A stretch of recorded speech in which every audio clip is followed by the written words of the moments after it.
2004 он Америк нэгдсэн улсын Коннектикут мужийн Бриджпорт дахь ядуусын хороололд амьдардаг ахлах сургуулийн 3 дугаар ангийн сурагч 17 настай Нейжтра Нэти Нэнс нэг өдөр гинэд өөрийгөө жирэмсэн болсныг мэддэг.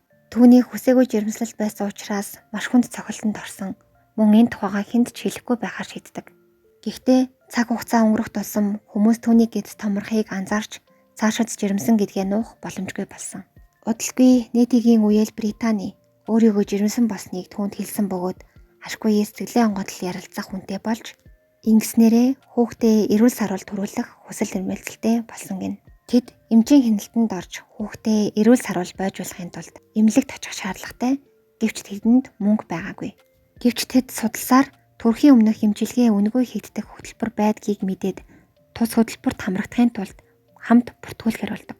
Төрөөс үзүүлж би үнэгүй жирэмсний хяналтыг үнэгүй авахын тулд төрсний гэрчлэгээ хэрэгтэй байсан. Нэтигийн ээжийг Ан Бетвен гэдэг. Нэти 10 жилийн сурагч байсан учраас бичиг баримтуудаа ээжтэй хадгалуулдаг байсан. Тэр өдөр гэртээ очиод ээжтэй хийх гэж байгаа зүйлээ тайлбарлаад төрсний гэрчлэгээгээ асуудал. Түүний ээж Ан жирэмсний хяналтанд заавал орох шаардлагагүй гэж хэлээд түүний гэрчлэгийг өгөөгүй. Гэхдээ Нэтиг уурлаж эхлэхэд хайж олоод өгнө хүлээжээ гэж хэлсэн. Гэсэн боловч энэ өдрөөс хойш элдв шалтак тоочоод төрсний гэрчлэгийг нь өгөхгүй байсан. Нэтигийн төвчээр алдагдаж нэг өдөр ээжигээ хэзгүй хаагуур өргөнд нь ороод өөрийн бичиг баримтууд дотроос төрсний гэрчлэгийг олж аваад өнөөх хөтөлбөрт хамрагдахаар эмнэлэгт очиод бүртгүүлэхээр бичиг баримтаа өгтөл бүртгэлийн ажилтан түүнийг бүртгэж аваагүй. Яагад гэвэл түүний төрсний гэрчлэгээ хуурамч байсан.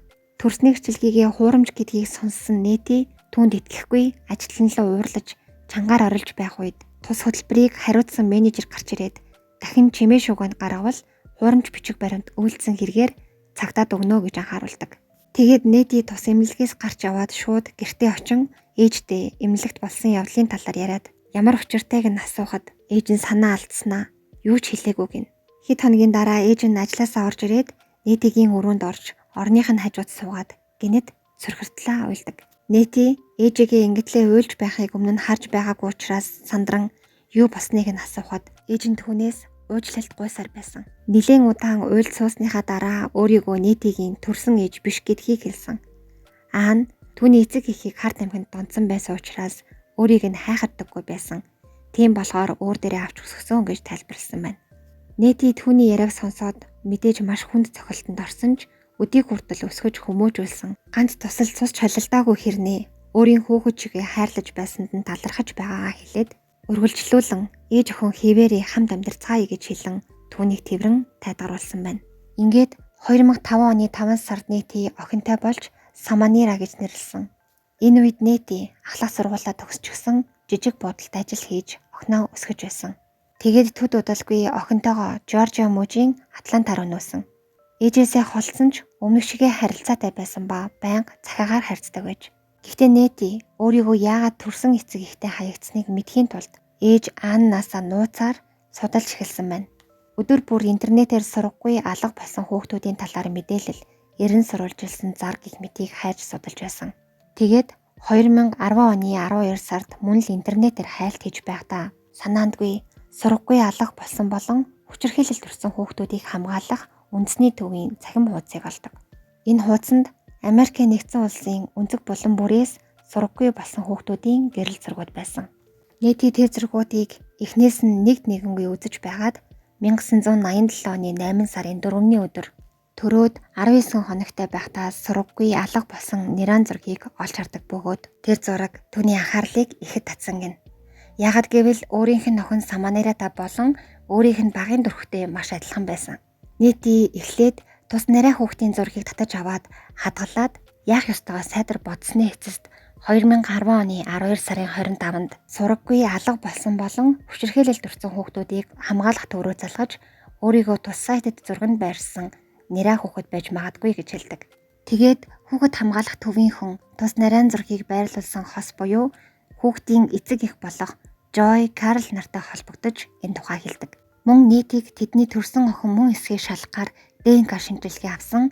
Ингээд 2011 оны 1 сард Жой, Карл, Нэти 3-ын ДНК шинжилгээний хариу гарсан бөгөөд Нэти, Жой, Карл хоёрын охин болох Карена Вайт мөн болох нь тогтоогдсон. Нэти 1987 оны 7 сарын 15-нд Нью-Йоркийн хамгийн том өнгөт арьснуудын хороолол болох Харлемд төрсөн. Тэр үед 22 настай байсан Нэтигийн төрсөн ав Карл өдөр нь ачааны машины жолоочоор ажиллаж, шөнө нь машины зогсоол дээр харвал хийдэг байсан. Харин Нэтигийн төрсөн ээж Жой 16 настай байсан ба тэр үед ахлах сургуулийн сурагч байсан учраас ажил хийдэггүй, хичээлдээ л явдаг байсан. Жой Карл хоёр гэнэт нэг өдөр хүүхэдтэй болсноо мэдээд хамт амьдарч эхэлсэн юм байна. 1987 оны 7 сарын 15-нд Жой Халлем гэдэг эмнэлэгт охиноо төрүүлсэн. Тэд охиндоо Калена гэдэг нэр өгсөн.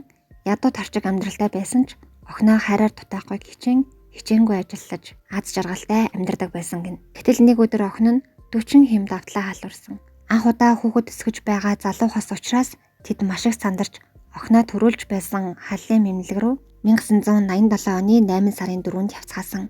Энэ өдөр тэдний бяцхан охин төрөөд ердөө 19 хонж байсан. Тэднийг эмнэлэгт очсноос хойш совилогчийн хувцастай махлаг эмэгтэй тэдэнд тусалж байсан бөгөөд Жой тус эмэгтэйд талархснаа илэрхийлсэн. Энэ үедээ түүнийг эмч совилогч биш, бүр эмнэлгийн ажилтан ч биш болохыг мэдсэн. Гэхдээ Жой тэр үедээ охиндоо хамаг анхаарлаа хандуулсан байсан болохоор уг эмэгтэйг тоогоогүй, сэжиглээгүй юм байна. Тэр өдрийн орой Жой Карл хоёр охиныхоо дэрэгдээс хэсэг холдох хооронд нь тэдний охин алга болсон. Тэд охиноо алга болсныг мэдмэгцээ цагтаа дуудлага өгсөн. Шүнд бол болж байсан ч эмнэлгийн үүдээр эмнэлгийн ажилчид болон цагдаа нар дүүрэн байсан. Мөрдөгчд яаралтай, мөрдөн шалгалтай эхлүүлэн камер шүүх гэтэл эмнэлгийн хамгаалалтын систем эвдэрсэн байсан учраас камер ажиллаагүй байсан. Ингээд мөрдөгчд гэрч хайж эхэлсэн бөгөөд тэр өдрийн өвөрээр 3 цаг 30 минутын үед совилогчийн хувцастай махлаг эмэгтэй хэн нэгэнд хөөгдөж байгаа мэт яаран эмнэлгээс гарч байхыг харсан гэх хүн байсан.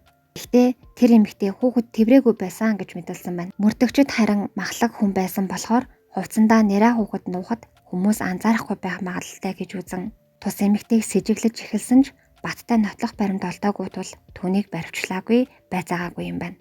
Жой Карл хоёр тэр өдөр өөрсдийгөө охиныхоо хажууд байгаагүй гэж буруутгаж байснаа сүүлдээ сэтгэл санааны гутралд орж бие биенээ буруутгаж эхэлсэн бөгөөд охиноо алга болсноос яг 1 жилийн дараа салцгаасан байна. Энэ хэрэг шийдвэрлэгдэж чадалгүй 19 хоногтой нэран зураг нь л хүүхэд хамгаалах төвийн сайтад эрен сурвалжлагдан постлогдож үлдсэн юм байна. 19 хоногтой бяцхан нэрээ алга болсон өдөр буюу 1987 оны 8 сарын 4-нд эмнэлгийн ойр орчмоор эргэлдээд байсан совилогчийн хувцас өмссөн махлаг эмэгтэй бол Нэтигийн ээж Ан Бэтвей байсан. Ан тэр үедээ Нью-Йоркоос 72 км-ийн зайтай байрлах Коннектикут мужийн Бриджпорт хотын ядуусын хороололд амьдардаг байж. Хэдий ядуусын хороололд тавчраган амьдардагч тэрээр хөгжилтэй, тэр хайртай нэр хүндтэй эмэгтэй байсан гин. Тэр 10 хэдэн настайдаа хулгайн хэрэгээр 1 сар шоронд орж байсан. Гэсэн ч түүний нутагт 1 сар шоронд орох нь бол тэмч том асуудал биш байсан учраас хинч түүнтэй муухай харьцдаггүй байсан гин. 1987 оны нэгэн өдөр тэрээр гэрийнхэндээ болон найз нөхөддөө өөрийгөө жирэмсэн болсныг дуулган хэдэн 7 хоног гэрээсээ тустай амьдрахаар болсон. Хэдэн 7 хоногийн дараа Ан эмэгтэй хүүхэд ингэртээ тэврээд ирсэн бөгөөд энэ үед түүнийг хинт шижиглээгүй гин. Гэрийнхэн нь болон найз нөхөд нь түүний найз залуу болох Харт амхны наймаачин Робертийн хүүхэд байх гэж таамаглаж байсан. Ан тус нэраа хүүхдийг хулгайлахаас өмнө хит хит удаа зулбаж байсан бөгөөд хамгийн сүүлд эмч түүнд дахин хүүхэдтэй болох боломжгүй байх магадлалтай гэж хэлж байсан гин. Ингээд дахиж хүүхэдтэй болох боломжгүй болсон Ан хүүхэд тулгаалахаар шийдэж төлөвлөгөө хүртэл боловсруулж эмнэлгийн ойр хаваар олон хоног эргэлдсэний эцэст төрөөд 19 хонж байсан Каленаг хулгайлсан юм байна. Тэрээр өөрийн найз залуу болох Роберт Нэнсийн нэрээр овоглон Каленаг Нэштра Нэти Нэнс гэж нэрлсэн юм байна. Гэхдээ түүний найз залуу Каленаг болон Анныг үл тон санхүүгийн тал дээр ч огт тусалдаггүй байсан. Тиймээс Ан Бриджпорт дахь иргэний төвд жижүүрээр ажиллангаа өөрийн хүүхэд мэт Нэтийг өсгсөн. Нэти өсөн том болж 10 нас хүрэхдээ эрэгтэй дүүтэй болсон.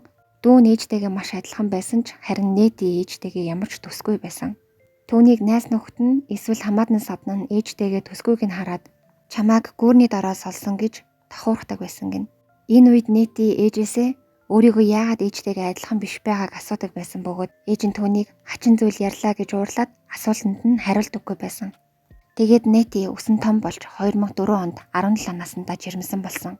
Энэ үедээ өөрийгөө ээжийнхээ төрсөн охин биш гэдгийг мэдсэн. 2005 онд охиноо төрүүлээд дахин өөрийн төрсөн эцэг эхээ хэн болохыг мэдхийг хүсч хайсаар санаандгүй байдлаар хүүхдийн төлөөх үндэсний төвийн цахим хуудсанд бүртгэлтэй нэраа хүүхдийн зургийг олж тус төвтэй холбогдсон ДНК шинжилгээ хүртэл өгсөн. Тэгээд өөрийгөө Нэти биш Калина гэдгийг мэдсэн. Ингээд 23 жилийн дараа өөрийн төрсөн эцэг эхтэйгээ уулзсан юм байна. Нэти аантай ямар ч төсгүй байсан шүү дээ. Харин өөрийн аав ээжтэйгээ уулзахад өөрийгөө тэдэнтэй маш адилхан байгааг хараад хамгийн ихэнд маш ихээр баярлсан гин. Ингээд цагдаагийн газраас 2011 оны 1 сарын 21-нд Нэтиг 23 жилийн өмнө хулгайлагдсан Нира гэдгийг мэдмэгцээ. Түүнийг 23 жилийн өмнө хулгайлсан Ааныг эрен сурвалжилж эхэлсэн. Нью-Йоркт хүн хулгайлах гэмт хэргийн хөөн хэлэлцэх хугацаа байдаггүй учраас Ааныг шийдгэх боломжтой байсан. 2011 оны 1 сарын 23-нд энэ хэргийг олон нийтэд ил болгомогц Аан өөрөө цагдаагийн хэлцэд очин хэрэгээ хүлээсэн юм байна. Аан олон удаа зулбсны дараа дахин хүүхэдтэй болох боломжгүй байх магадлалтай гэж хэлсэн эмчийн үгэнд зочирдон айхтаа хүүхэд тулгаалсан гэж мэдүүлсэн. 2011 оны 2 сарын 17-нд Аан хүүхэд тулгаалсан гэмт хэрэгт буруутгагдан түүний шүүх хурал болсон ба тэрээр уг хэрэгээр бүх насаараа хорих ял авах нь тодорхой байсан. Гэтэл Калина шүүх хуралд гинэд хурч ирээд Ааныг өмгөөлөн мэдүүлэг өгсөн. Хэдий хүүхэд тулгаалсан гэмт хэрэгтэн ч гэсэн олон жил намайг өсгөж хүмүүжүүлсэн Аантай харилцаагаа төгсгөх үнэхээр хэцүү байна гэж мэдүүлж байсан бөгөөд түүнийг шүүх танхимд Аанны талд мэдүүлэг өгч байгааг харсан эцэг их тэр мөчөөс хойш охинтойгоо хүндий харилцаатай болсон гин. Нэтигийн гэрчийн мэдүүлгийн ачаар 2012 оны 7 сарын 30-нд тэр үедээ 50 настай байсан Аанд шүүхээс бүх насаар нь хорих ял бус 12 жилийн хорих ял оноосон гин. Аан шоронд ялаа эдэлж дуусаад 2021 оны 4 сарын 14-нд суллагдсан юм байна. Нэти төрсөн эцэг эхтэйгээ холбоотой байдаг ч тийм дотн харилцаатай биш байдаг гин. Нэти төрсөн эцэг эхийнхээ өгсөн Калина Уайт гэх нэрээр бус Аанны тунд өгсөн Нэти гэх нэрээр амьдарч байгаа гин. Мөн тэрээр нэгэн ярилцлаганда Ааныг уучлахад сэтгэл санааны хувьд бэлэн байгаа. Мөн түүнийг одоо хүртэл хайрладаг хിവэрэ гэж ярьсан байдаг юм байна.